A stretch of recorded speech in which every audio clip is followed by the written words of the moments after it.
mood. "As I recall, Ace," he murmured, "I brought you here at your request." Ace swung round. "I just said I wondered what the old gang were up to. You didn't need to bring us here, did you? You could have dropped me off uptown and I could have phoned." They were now passing the Aitkins' house. The doctor glanced at the half-washed car. Mrs. Aitken had walked down to the edge of the pavement and was looking anxiously up and down the road. The doctor looked at her, taking in her expression. He bent down, picked up the overturned bucket and set it upright. Mrs. Aitken barely noticed. Ace sighed impatiently. "I just wanted to catch up with a few mates, that's all. We didn't have to have the guided tour." She strode off again. "Come on, Professor!" The doctor followed meekly. "So, what's so terrible about Perivale?" he asked as he caught up with her. Ace sighed again. "Nothing ever happens here."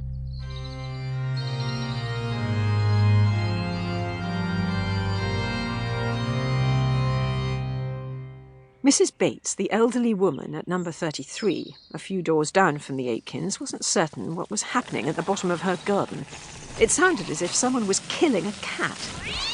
She stared in alarm at her herbaceous border, which was thrashing to and fro as unseen animals struggled within it.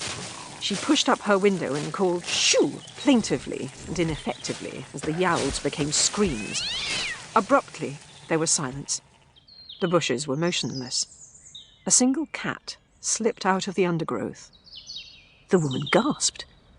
The cat looked up. Its eyes were red, as was its muzzle. Red and dripping.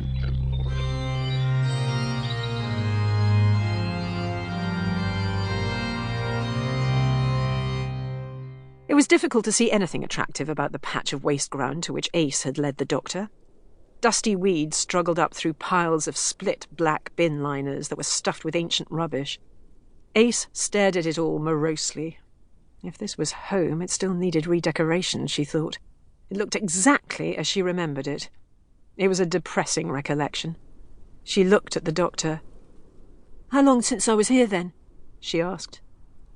The doctor considered a few complex descriptions of time and relativity.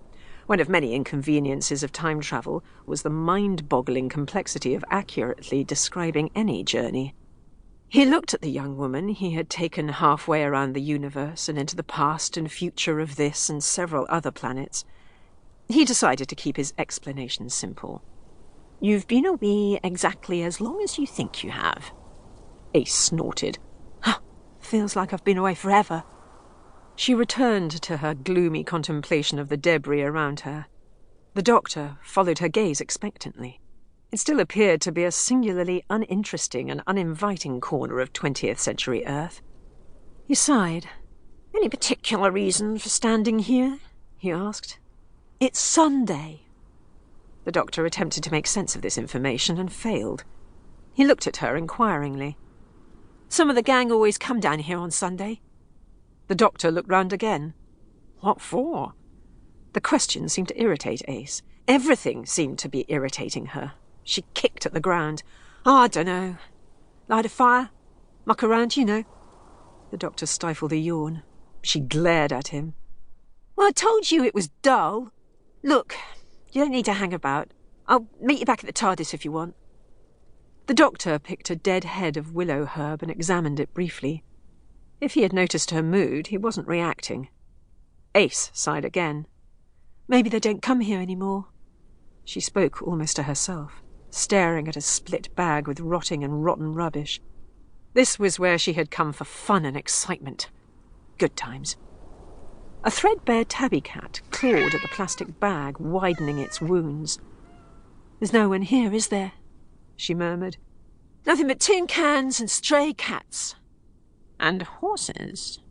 Ace looked at the doctor in surprise. He was staring at the ground, still ignoring her.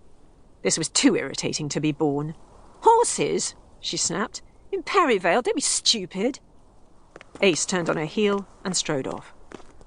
For a second, the doctor lingered, frowning at the hoofprint in the wet earth. Then he followed her. Perivale streets. A jungle of gutters, drainpipes, walls to leap, and brick that gave a good grip.